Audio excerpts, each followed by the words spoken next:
নাম ছায়া ভরা সন্ধ্যা। একটি এতিম ছেলের গল্প। মাদ্রাসার খোলার বারান্দায় বসে আছে ছেলেটি, নাম তার সালেহ। বয়স মাত্র 12, কিন্তু চোখে মুখে এক ধরনের প্রগা বিষণ্ণতা, যা সাধারণত দেখা যায় না এত ছোট ছেলেদের মধ্যে। শীতল বিকেলের বাতাসে তার পাতলা পাঞ্জাবির প্রান্ত উঠছে, আর সে তাকিয়ে আছে পশ্চিমাকাশে ডুবে যাওয়া রোদ্দুরের দিকে। সালেহ এই মাদ্রাসায় এসেছে 2 বছর আগে, যখন একটি দুর্ঘটনায় মা বাবা দুজনেই হারিয়ে যায়। আত্মীয় স্বজন বলতে কেউ ছিল না, যাদের ছিল তারা বোঝা মনে করে ঠেলে দিয়েছে এই এতিমখানা মাদ্রাসায়।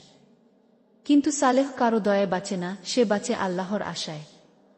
প্রতিদিন ভোরে উঠে উবু করে সে নামাজ পড়ে, তারপর কুরআন মুখস্থ করা, ক্লাস, কাজকর্ম এবং ছোট ভাইদের সাহায্য করা, এইভাবেই তার দিন কেটে যায়।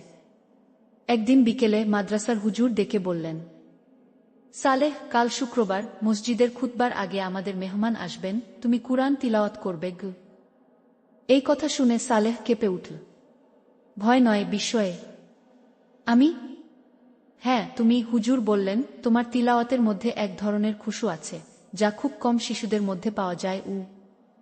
সেই রাতে সালেহ ঘুমাতে পারল না।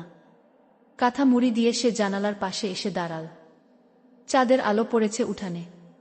সে আলতো করে চোখ বন্ধ করে ফেল। মনে মনে বলল, হে আল্লাহ, তুমি তো জানো আমার মা বাবা নেই, কিন্তু তুমি আছো। তুমি আমাকে সাহায্য করো যেন আমি কাল তোমার কালাম সুন্দর করে পড়তে পারি। পরদিন যখন সে মেহমানদের সামনে দাঁড়িয়ে সূরা রহমান তিলাওয়াত করল, পুরো মসজিদ স্তব্ধ হয়ে গেল। বাতাস থেমে গেল, যেন আকাশও শুনছে সেই কণ্ঠ।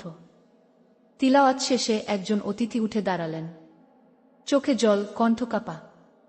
এই ছেলের দায়িত্ব আমি নিতে চাই, বললেন তিনি। এই কণ্ঠে আল্লাহর বিশেষ রহমত আছে কি? সেই দিন ছিল সালেহর জীবনের সন্ধ্যা। কিন্তু সেই সন্ধ্যায় এক নতুন সূর্য উদিত হয়েছিল, যা তার ভবিষ্যৎকে আলোকিত করে দিয়েছিল।